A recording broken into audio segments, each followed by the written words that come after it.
main battle tank produced by the pioneers of tank design. The British Army first introduced tanks to the battlefield in 1916 and have played an important role in their development ever since.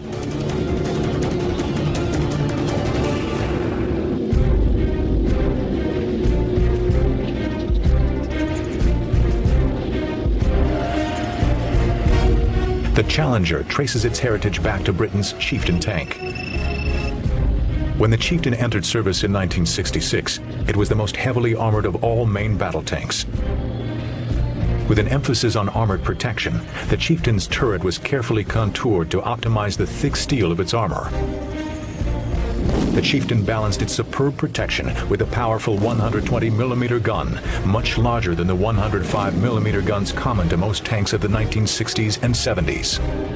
But thick steel armor makes tanks heavy and slow, and the Chieftain was guilty on both counts. Britain needed a faster, more sophisticated tank. During the 1970s, under the codename Burlington, British designers developed a radical new type of tank armor. This complex composite armor became known as Chobham armor, named after the city in which it was developed. How it works and what exactly it's made from remain top secret, but it is highly effective. Most experts believe the armor consists of complex layers of metal and advanced ceramics. When the Challenger 1 appeared in the 1980s, it was the first British tank to incorporate this highly effective protection. Chobham armor made the Challenger nearly invulnerable to frontal attack from deadly high-explosive anti-tank or heat rounds. Besides its enhanced protection, the Challenger was more mobile than the Chieftain.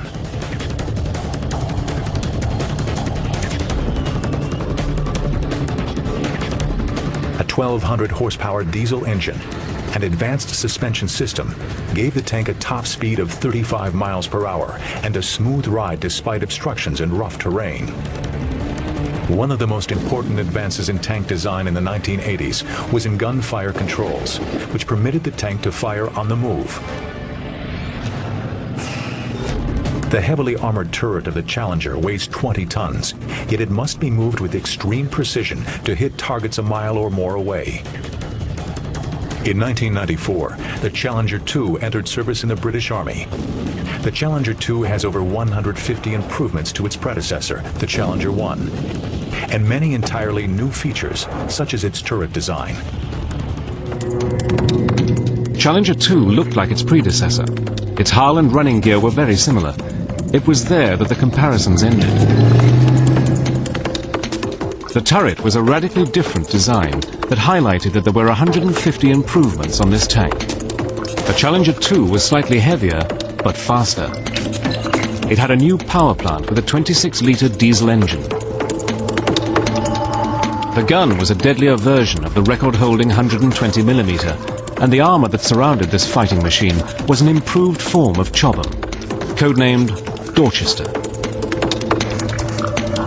The only real clue on the exterior that the new tank had only 4% commonality with its predecessor was the relocated TOG sight, which gave both the gunner and commander a clearer view of the battlefield. The real improvement was in the new hunter-killer fire control system, a computer-aided procedure that allowed the commander to stay one step ahead of his gunner at all times. Using his roof-mounted sight, the commander selects his kill. The turret moves round and the gunner takes over the engagement, whilst the commander scans and selects his next victim. Once the gunner has destroyed the first tank, the turret automatically slews round to align the gun on the commander's prepared target, and the procedure starts again. With the hunter-killer system, the Challenger could unleash a barrage of lethally accurate fire that allowed it to destroy 8 enemy